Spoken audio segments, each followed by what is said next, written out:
Hello friends, নানান ব্যঞ্জনে তোমাদের সকলকে স্বাগত জানাচ্ছি। তো আজ রান্না করছি হচ্ছে, এখানে দেখো মাংস আনা আছে আর এখানে কই মাছও আছে, কিন্তু আমি এখন দুটোই রান্না করব। তবে আমি এখন কই মাছের রেসিপিটা তোমাদেরকে দিচ্ছি। তো এখানে কই মাছগুলোকে এখন ভালো করে ধুয়ে টুয়ে নেব, নিয়ে আমি এখন রান্না করব। তো এখন দেখো এই কারণে আমি এখন এখানে 8 পিস মাছ নিয়েছি। এখন এর মধ্যে লবণ দিয়ে দিলাম আর এখন একটু হলুদ দিয়ে দেবো। তো হলুদ দিয়ে দিলাম আর এখন একটু সরষের তেল দিয়ে মাখিয়ে রেখে দেব। লবণ দিয়ে মেখে নিয়েছি, এখন একটু সরষের তেল দিয়ে দিচ্ছি উপর দিয়ে, দিয়ে মেখে কিছুক্ষণ রেখে দেবো। এদিকে ফুলকপি আর আলুটাকে নিয়েছি, এটার মধ্যে এখন আমি লবণ আর একটু হলুদ দিয়ে মেখে রেখে দেবো।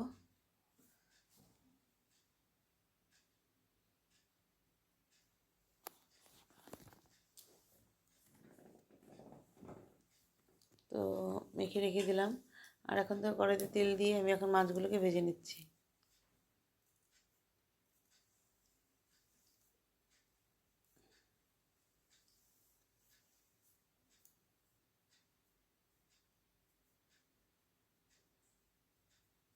এখন মাছগুলোকে ভেজে নিচ্ছি, এখানে আরও 2 পিস মাছ আছে, এটা পরে ভেজে নেব।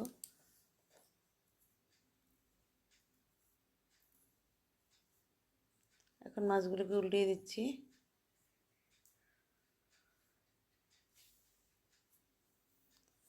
আর এখন এখানে জিরে ফোড়ন দিয়ে নিলাম।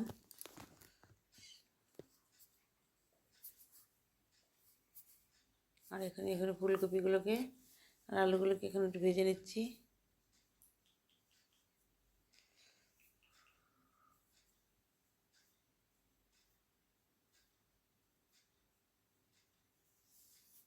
তো একটু ঢেকে দিলাম। দেখো অনেকটা মজে গেছে, আর একটু ভেজে তারপর নামিয়ে নেবে। দিয়ে আদা আর কাঁচা লঙ্কাটাকে এখন পেস্ট করে নেব। আর এদিকে কড়াইতে ফুলকপি আলুগুলোকে ভেজে উঠিয়ে নিয়ে এখন এর মধ্যে এলাচ, দারচিনি আর তেজপাতা ফোড়ন দিয়ে নিলাম। দিয়ে এখন এর মধ্যে পেঁয়াজ ফোড়ন দিয়ে নিলাম, দিয়ে পেঁয়াজটাকে একটু ভেজে নেব।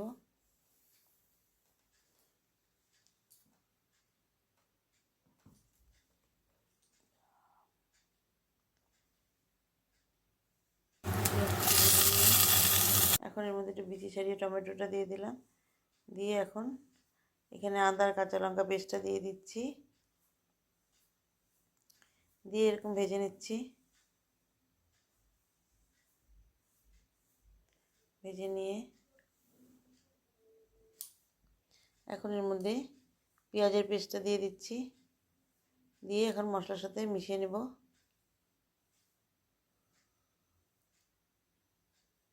এভাবে ভালো করে মিশিয়ে নিয়ে একটু ভেজে নেব।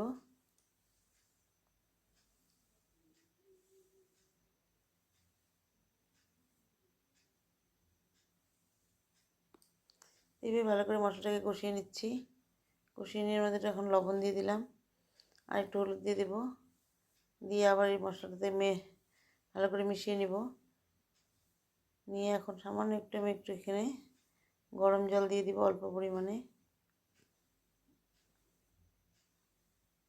অল্প সামান্য গরম জল দিয়ে মশলাটাকে একটু মিশিয়ে নিচ্ছি। আর এখন এর মধ্যে জিরে গুঁড়ো আর ধনে গুঁড়োটা দিয়ে দিলাম, দিয়ে আবার সব মশলার সাথে ভালো করে ভেজে নেব।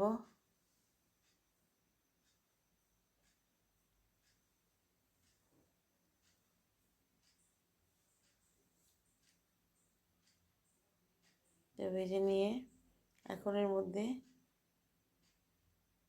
একটু কাশ্মীরি লাল লঙ্কার গুঁড়ো দিয়ে দিলাম, কারণ কাঁচা লঙ্কাটা অনেকটা দিয়েছি, এই জন্য আর লঙ্কার গুঁড়ো দিলাম না।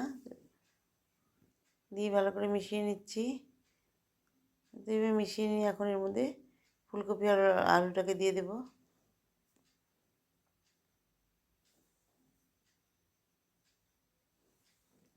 তো ফুলকপি আলুটাকে দিয়ে মশলার সঙ্গে ভালো করে কষিয়ে নেব।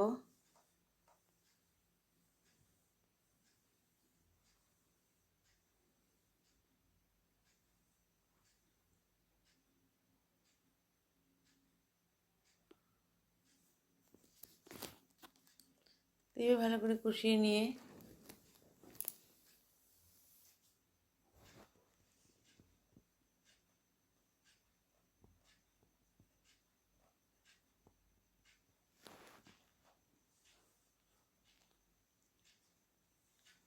এখন এর মধ্যে একটু গরম জল দিয়ে দেব।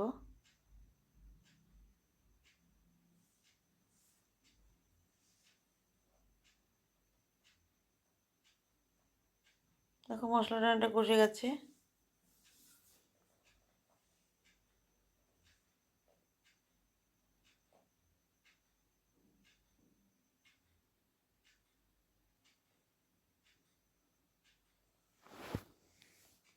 তো এখন এর মধ্যে একটু গরম জল দিয়ে দিলাম। গরম জলটা দিয়ে ভালো করে একটু মিশিয়ে নিচ্ছি।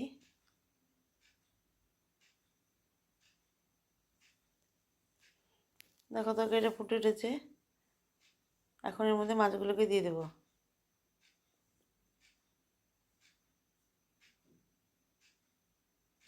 তো মাছগুলোকে ঝোলের মধ্যে মিশিয়ে দিলাম, দিয়ে এখন ভালো করে আবার একটু ফুটিয়ে নেব।